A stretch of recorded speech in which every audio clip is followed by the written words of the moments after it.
Bienvenidas y bienvenidos a esta nueva sesión de su materia de Historia del Derecho. En esta ocasión creo que es muy importante iniciar con una de las cumbres donde inicia nuestra civilización. Específicamente, como hoy conocemos, la civilización contemporánea viene de este momento, que es sobre todo el periodo helénico, y Occidente, justamente como cumbre y principio de la civilización grecolatina, pues nos ha dado muchos vestigios para que hoy en día podamos entender el derecho tal cual. Entonces, bueno, sin más por el momento, siendo las 12 horas ya y unos cuantos minutos, quisiera darle comienzo a esta exposición por parte de sus compañeros. Adelante. Voy a empezar con las anotaciones. Muchas gracias. Después de haber observado los videos, hice un pequeño resumen de algunos de ellos. Como Grecia, la diferencia entre griegos y los romanos. Tanto los griegos como los romanos fueron grandes civilizaciones que se ubicaron en el Mediterráneo y en las cuales se basa gran parte de la cultura occidental. También, como muchos la conocen como la cultura greco-romana o greco-latina. Nos habla sobre la Grecia antigua, que está desde el año 1200 al 146 antes de nuestra era. Estos no eran un pueblo como tal unificado, ya que se dividía en varias ciudades, o también conocidas como polis, que eran independientes. Por un tiempo estos se autodenominaban helenos. Esta autodenominación la utilizaban 12 de las tribus que guardaban los templos que compartían. Cada ciudad tenía su propia cultura y se consideraba independiente, aunque compartían como tal el mismo idioma y sus creencias. Aquí podemos encontrar dos ejemplos de estas polis, que era Atenas y Esparta. Atenas era un centro cultural e intelectual. Aquí los gobernantes se elegían por medio del voto, y aquí las mujeres no tenían tanta participación ni tanta relevancia en la participación ciudadana.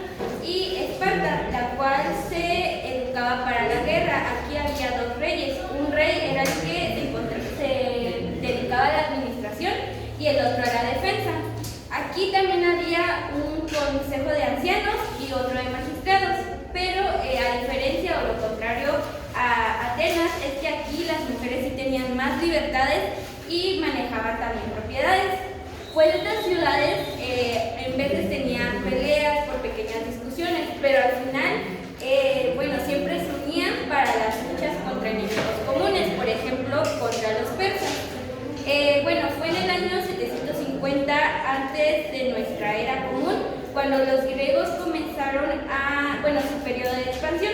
Al mismo tiempo fue que en Italia central las tribus latina, sabina y etrusca se unieron, no sin sus respectivos roces, y fue entonces como surgió la civilización romana. Los romanos, además de compartir el idioma latín y sus dioses, se identificaban ellos como un pueblo unificado.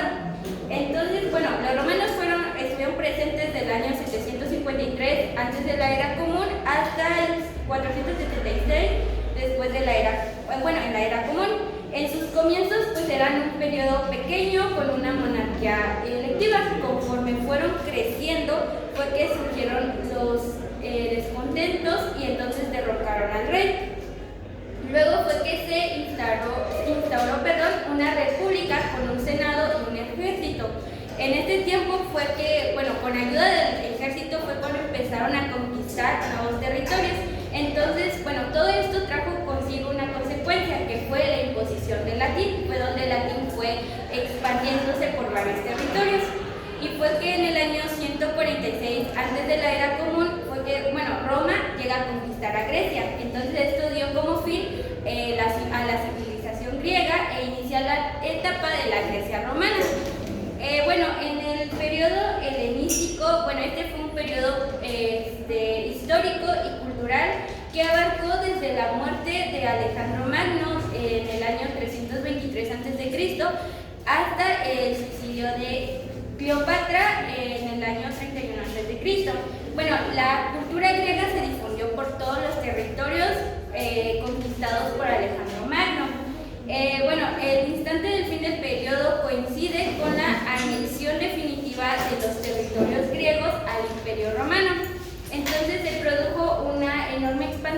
cultura de lo heleno. Bueno, el helenismo es un término que bueno, en griego se traduce como hablar griego. Entonces, quienes querían ser parte de esta cultura, por así decirlo, tenían que asumir este idioma y las prácticas culturales asociadas a este. Bueno, y luego en otro video igual nos habla mucho sobre la filosofía griega. Y ya. Bien, bravo.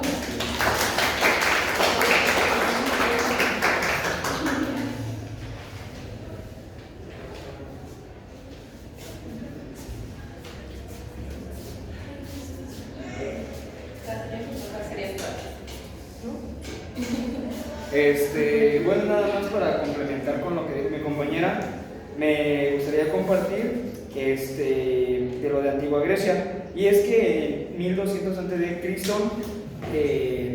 entre más en el Mediterráneo y el Mar Egeo, los griegos fueron un pueblo donde se conformaron de un grande territorio. Buscaron varios nuevos lugares, extendiéndose el comercio, la artesanía, sus ciudades, y estas eran llamadas los polis.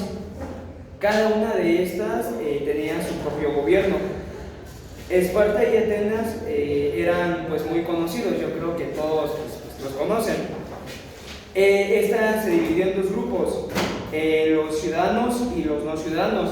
Los ciudadanos eran los hombres y los no ciudadanos eran las mujeres, los extranjeros y los esclavos. Se estableció la democracia y esta permitía a los ciudadanos a tomar decisiones por votos. Eran politeístas y aquí es donde surgió la mitología griega. Aquí fue donde surgió la filosofía, porque bueno, se dice que los griegos eran muy curiosos y tenían mucho mente en cuanto a la existencia y varias cosas pues que actualmente conocemos, y es por eso que surgió pues la filosofía.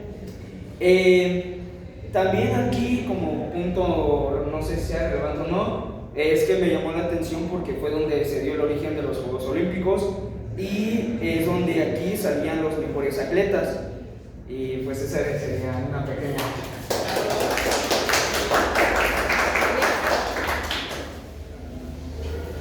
Miren un poco. Bueno, pues primero nos habla de la cultura grecia y la cultura romana. Nos habla de que entre ellas dos eran como, se podría decir que eran enemigos, y nos habla también de que entre mujeres y hombres tenían diferentes derechos. Por ejemplo, las mujeres tenían a veces más derechos, bueno, algunos derechos diferentes que los hombres. Y también nos hablan que estas dos culturas eran como, y se podría decir que eran rivales, pero para fines comunes se unían. Por ejemplo, no recuerdo bien el nombre, pero tenían un objetivo común. No, me parece que era un enemigo común con el que estas dos civilizaciones, que es la Grecia, la de Grecia y la romana, se unían como para pelear contra el enemigo común. Y me parece que uno de los derechos de la mujer era que tenía en cierta parte como, se podría decir que un poco de más como cuidado hacia ella. Y pues nada más miré esto nada más como la introducción, pero que de ahí como que de esas dos culturas salieron más ramas de lo que ahorita conocemos, como que fueron muy fundamentales, y me parece que fueron, no recuerdo bien los años, pero fueron dados fechas muy importantes.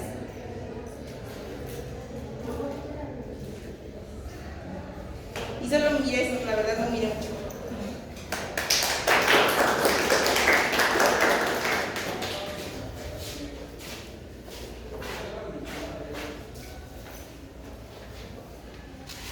Bueno, yo de los que vi fue de la diferencia de Oriente y Occidente, en donde decía que las civilizaciones de Oriente son identificadas debido a que unas están al este y al oeste, y que las de Oriente sean identificadas porque son las sociedades más ricas, es decir, países como Europa, Estados Unidos, donde pues la economía es un poquito más elevada, y que de Oriente se identificaba con el continente asiático y se divide en Oriente Próximo, Medio y Extremo Oriente, y que Oriente Próximo va desde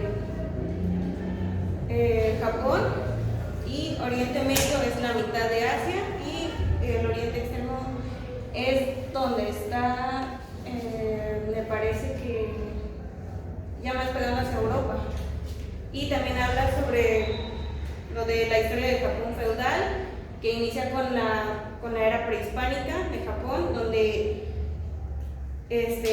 primero ellos pasaban por la helada a llegar a Japón, porque como era una helada tenían que pasar hacia las mares, y ahí mismo ellos se asentaron y vivieron en cuevas, recolectaban mariscos, que es como lo principal, porque al término de la helada el mar crece, entonces su método de recolección era la pesca, que era mariscos, moluscos, peces, básicamente todo lo que es más liviano. Y después fueron creciendo y se asentaron como en chozas y empezaron la alfarería, los textiles, y pues básicamente empieza la era feudal. Eso fue todo. Muy bien. Una última participación que haga una retroalimentación de todo lo que se vio en las clases pasadas.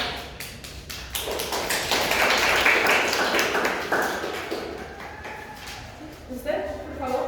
Retroalimentación de lo que está observando. ¿Quién más está haciendo eso? Lo que te acuerdas que se haya abordado en clases pasadas para que puedas también apoyar a tus compañeros que no han estado presentes. De las sesiones pasadas fue de cómo funcionaba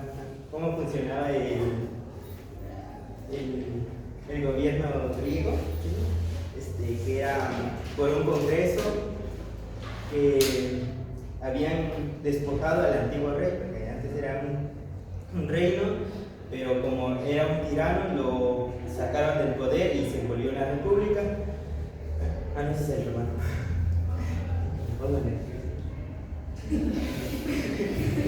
Que era una potencia militar. Julio César fue uno de los grandes estrategas militares que peleó contra las Galias, que lo querían destituir, quitar el poder, pero al verse, no quiso renunciar al poder porque él consideraba que sus acciones eran buenas, así que cruzó el Rubicón, que es el río que estaba cerca de Roma, que era una señal de que se levantaba en armas contra el gobierno, el Congreso romano. Y pues ganó su principal amigo, que ahora se volvió su rival, Pompeyo, organizó sus tropas, pero al ver que era superado por Julio César, huyó de Roma y pues hubo una pelea no me acuerdo qué parte de Roma, pero la perdió, era superior al número, pero la perdió porque César era un mejor estratega y él huyó a Egipto, donde lo mataron el príncipe de Egipto, que era fiel seguidor de Roma.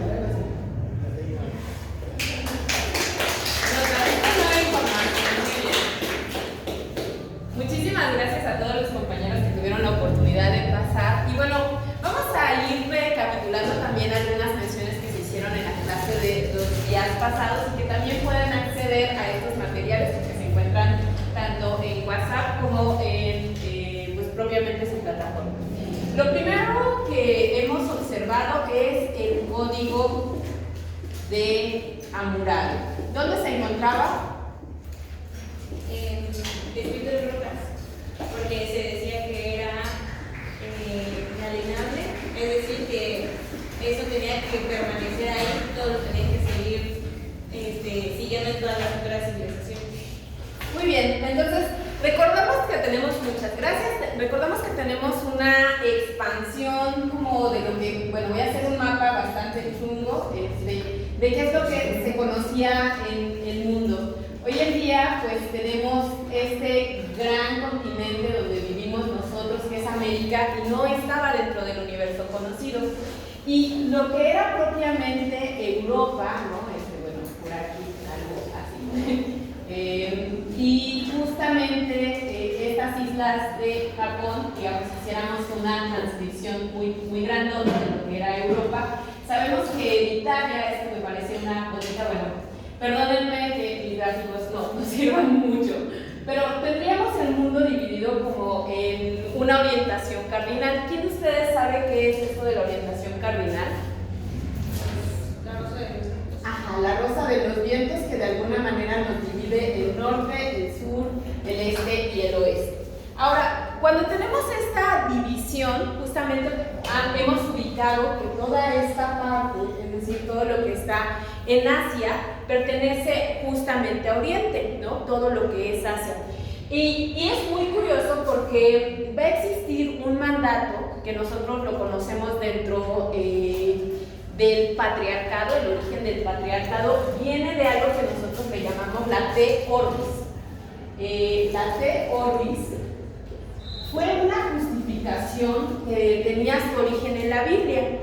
¿De qué se trataba esta justificación? En la Biblia, en un capitulado, en un pasaje de justamente cuando se cuenta la narración de Moisés, sus descendientes, no, de Noé, sus descendientes van a ser, uno de sus descendientes, justamente que les van a habitar en toda la zona de Canaán, vio borracho a su padre y entonces llamó a sus dos hermanos para que lo vieran borracho. Entonces, ¿qué es lo que sucedió según esta justificación, que es bastante curiosa? Que según la Biblia, según las profecías del patriarca, fue condenado y le dijo algo así como que por haberlo pues ridiculizado frente a su propia estirpe, todos sus hijos serían condenados a ser esclavos o sirvientes de sus dos hermanos mayores.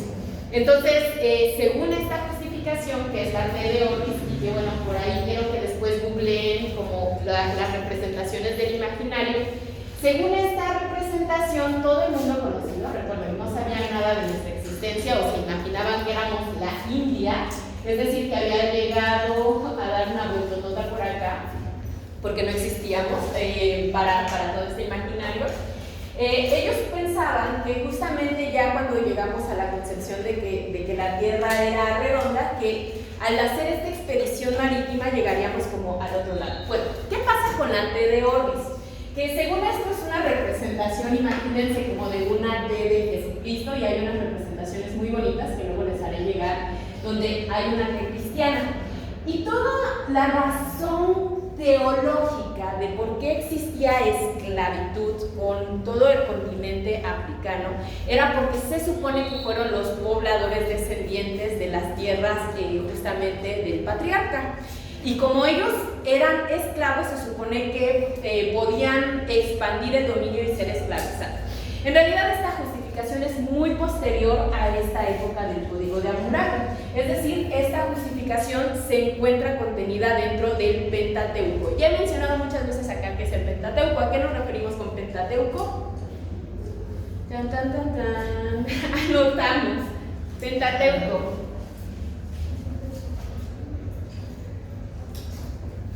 Los libros de la ley judía, 2 puntos. Pentateuco, 2 puntos, los libros de la ley judía.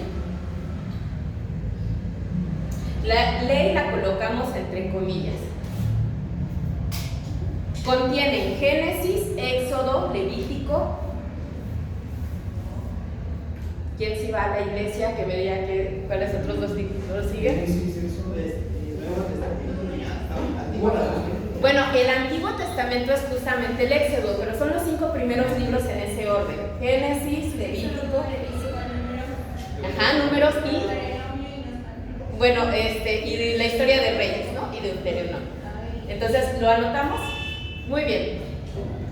Génesis, Génesis, Éxodo, Levítico, Números y Levítico, con V, Levítico.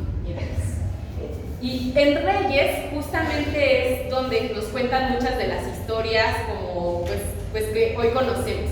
Ahora, esta justificación del cristianismo, recuerden que los cristianos somos como la nueva era, la protoevangelización del Nuevo Testamento, como mencionaba su compañero.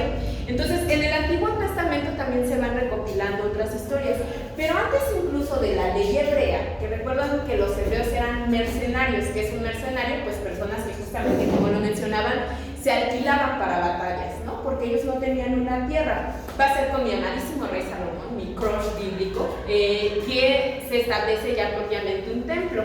Y ese templo tenía la necesidad de hacer el arca de la alianza, darle respaldo. Bueno, cuando se establece esto de la te orbis, es que se encuentra la justificación cristianizada de por qué se podía esclavizar a todas las personas en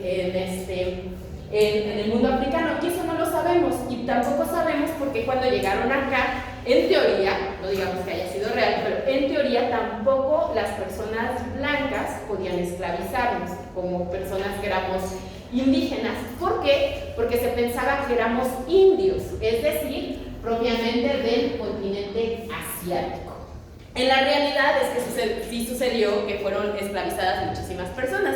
De hecho, sucede que con Hernán Cortés, cuando llegan a nuestro mundo, ¿no? Y regresa al viejo mundo con una encomienda como de 50 personas esclavizadas, la reina se enoja tanto, y también eso sucede con Colón, que le quita el derecho de poder venir por lo menos unos años a seguir haciendo extractivismo en nuestra tierra, porque decía pues que los asiáticos no nos podíamos esclavizar. Y saben también por qué se pensaron que nosotros éramos indios de la India, porque tenemos rasgos faciales muy similares a lo que es Asia, ¿no? Yo hasta tengo la teoría de que si un día juntáramos todas las razas del mundo, blancos, personas de Asia, personas negras, pues serían como muy similares a nuestros rasgos. Pero bueno, esa es otra historia. Ahora, ¿qué es interesante? Que justamente a través de este dicto de la te orbis del mundo es que los católicos que tienen el derecho de evangelizar y colonizar piensan en el proceso de blanqueamiento racial. Sin embargo, esto no sucedió con los anglicanos, porque los anglicanos en Estados Unidos sí veían una segregación social, y ya habíamos mencionado apartheid, es decir, cuando tenemos este distanciamiento entre que las personas negras no pueden entrar en ciertos lugares y los blancos sí, porque ellos tenían un derecho de conquista. Es así que la te orbis lo que establece es el derecho de conquista.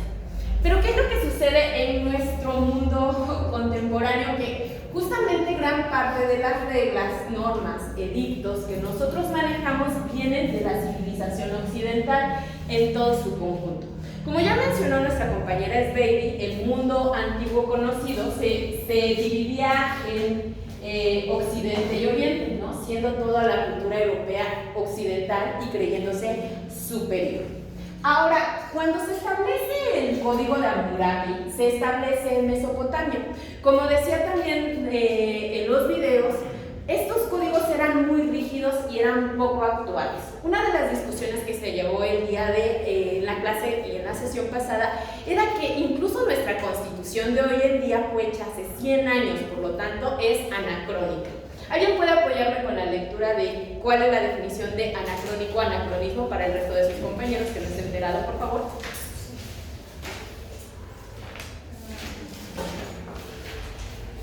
Todos sus demás compañeros sí cachan lo que es anacrónico, ya lo han oído. Cualidad de un objeto, vocablo, hecho o fenómeno social cuya vigencia se encuentra en desuso, obstaculización o invalidación por la vigencia sin objeto antiguo.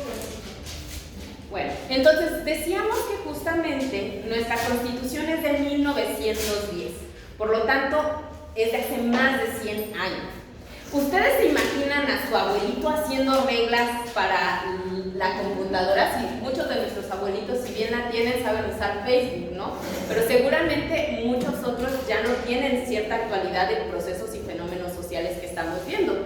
Ahora, claro, hemos vivido en una época en que estamos cambiando constantemente de modelos y de normas, pero hoy en día es cierto que incluso muchas de nuestras leyes no están vigentes. Imagínense este escenario social donde tuvieron o preservaron el Código de Hammurabi, un montón de reglamentos estipulados como por muchos años, específicamente porque así como nos cuenta la leyenda del cristianismo, estaban hechos en unas rocas, ¿no?, que eran inamovibles.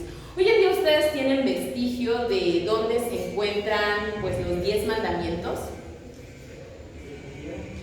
¿no? Pues muchos de nosotros tampoco sabemos.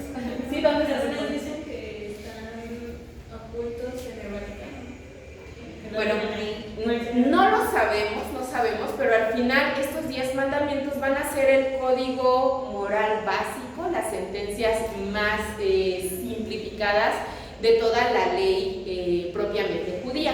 El resto de mandamientos están contenidos en el Levítico. ¿Saben cuántos mandamientos hay en el Levítico? Googleamos. ¿Cuántos mandamientos contiene el Levítico?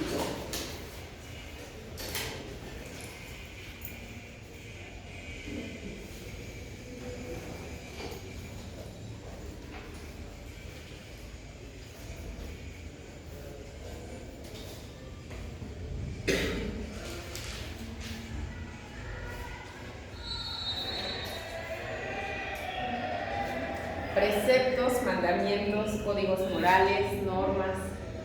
¿Qué es el perfecto judío? ¿Cuántos?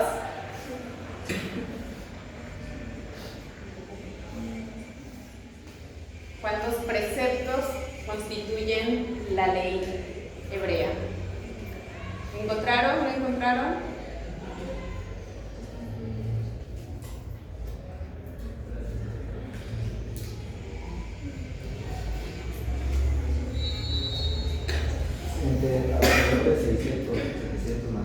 Muy bien, muchísimas gracias, ¿no? Entonces, los 10 mandamientos que nosotros conocemos en la era cristiana son la síntesis de un montón, es un decálogo de conductas del buen vivir, ¿no? Donde la superior a todas es la de amar a Dios, ¿no? Que eso tiene que ver con muchas instituciones sociales, pero donde las demás sí nos establecen unos códigos normativos que también eran muy importantes para esa época. No codiciar a la mujer de tu prójimo, hoy en día se puede traducir en muchos mandatos que están mucho más delimitados con el hecho de no robar, no violar o no hacer herederos de otras generaciones o de otras familias.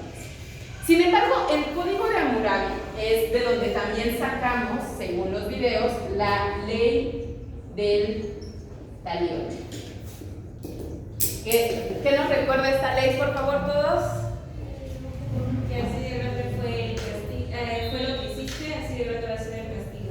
Muy bien, el ojo por ojo, diente por diente, que es tan grande fue tu acto cometido, tan grande es tu penalización. En esta suma de equivalencias, lo que vemos es que en la era contemporánea nosotros no podemos restituir exactamente igual algo, o quizás, no sé, ¿no? Quizás con todos los derechos humanos pensaríamos que somos salvajes. También ponía el ejemplo de que en algunas comunidades donde me ha tocado dar clases, pues si mi tío mató a machetazos al tío del vecino, pues entonces tendrían que el hijo vengar esa muerte, ¿no? La ley de vendetta. También el profeta, el profeta Jesús, ¿no? El profeta Cristo, justamente mencionaba que él venía a cambiar la ley del talión, y eso va a ser muy importante su contexto histórico. ¿Cuál es la contradicción de la ley del talión? Que lo piensen por ahí. La de dar la otra mejilla. Sí. ¿Y eso por qué va a ser importante o por qué va a ser interesante en este código ético? Porque en esa época, pues todas las personas como que pensaban que el balance era como precisamente cobrar exactamente con las mismas condiciones, y eso nos llevaría como a muchos ciclos de violencia sin fin. Entonces, esta ley va a ser mucho más tolerante, mucho más flexible, también va a ser como basada en el respeto y en el amor al prójimo, que por lo menos en su contexto histórico va a ser muy significativo. Pero, ¿qué es lo que sucede justamente con el código de Hammurabi y la ley mesopotámica? Pues que esta ley también, aunque siembra sus bases que van a ser adoptadas por la cultura occidental cristiana, nos van a llegar al presente a través también de la herencia de la cultura helénica.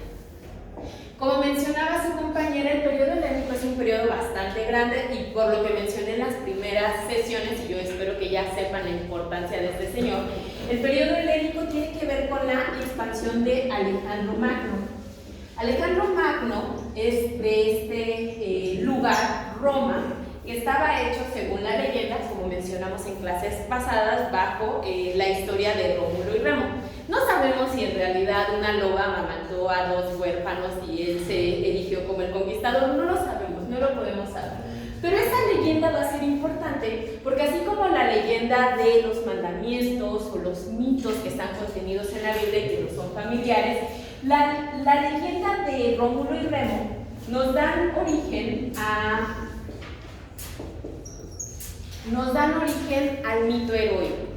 Como ustedes también mencionaron, estas civilizaciones eran, a diferencia de la civilización cristiana, que era monoteísta, desde el judaísmo primitivo hasta la actualidad, aunque somos un poco menos monoteístas los católicos, pero todas las demás religiones eran politeístas.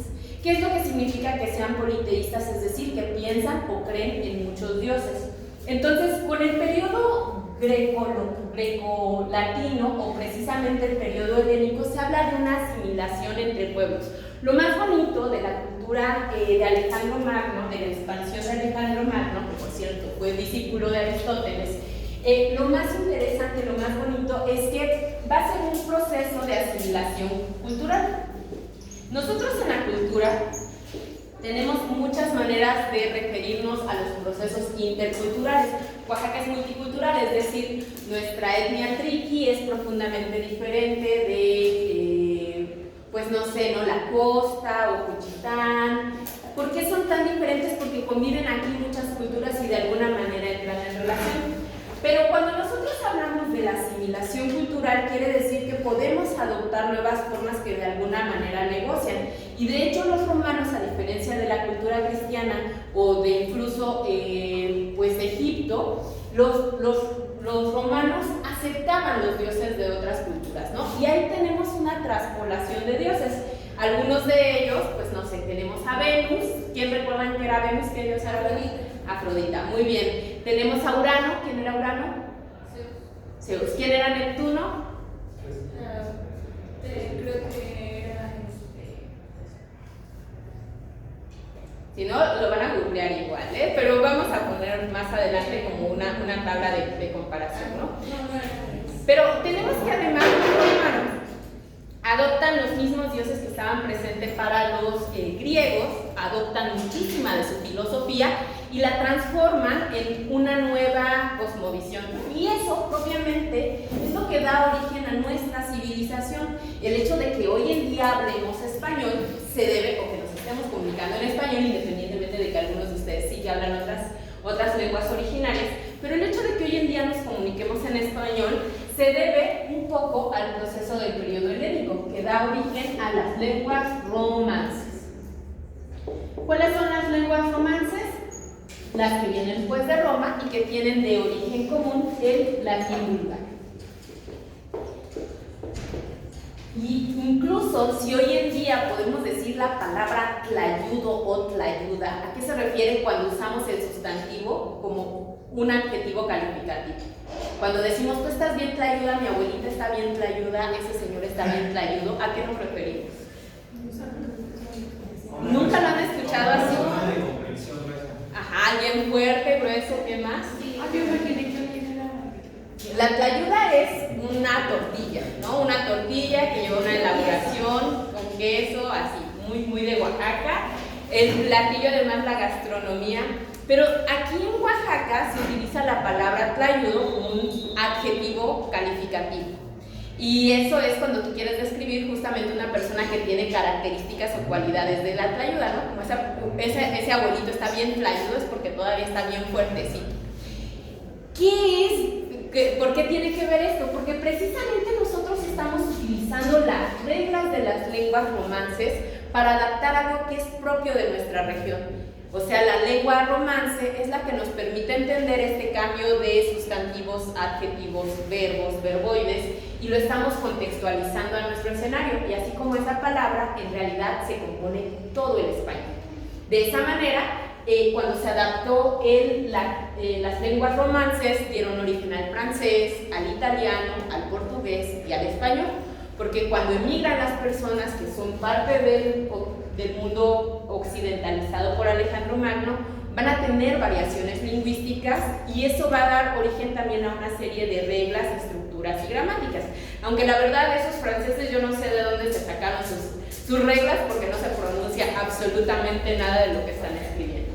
Bueno, entonces hasta aquí yo sé que ha sido una sesión como bastante rápida, pero también estoy tratando de hacer una recopilación de muchas cosas de las que ya se han abordado y que seguramente sus compañeros que han estado en todas las sesiones pues pueden tener más vistas de ustedes. Ahora, ¿cómo esta visión panorámica del mundo nos va a permitir comprender el derecho? Una de las situaciones que nosotros debemos de tomar en cuenta a través de la historia, y específicamente la historia del derecho, es que cada una de estas culturas va a tener enfoques diferentes que se relacionan con la economía. Hoy en día el derecho sigue siendo normado por nuestras reglas que vienen de origen greco-romano o propiamente el derecho romano, por lo menos por las personas que hablamos español. A diferencia quizás de los otros continentes que veíamos se siguen rigiendo por el mundo musulmán, ¿no? O incluso pues quienes fueron normados por la Common Law, ellos vienen también de otro universo, ¿no? Del universo anglicano. Pero a nosotros nos va a corresponder el horizonte romanizado y mucho de lo que nosotros hoy aprendemos por sesión de derechos depende de la organización y estructura social que se dio en su momento en Roma y en Grecia. Muy bien, pues yo creo que con eso voy a pausar el video y vamos a dar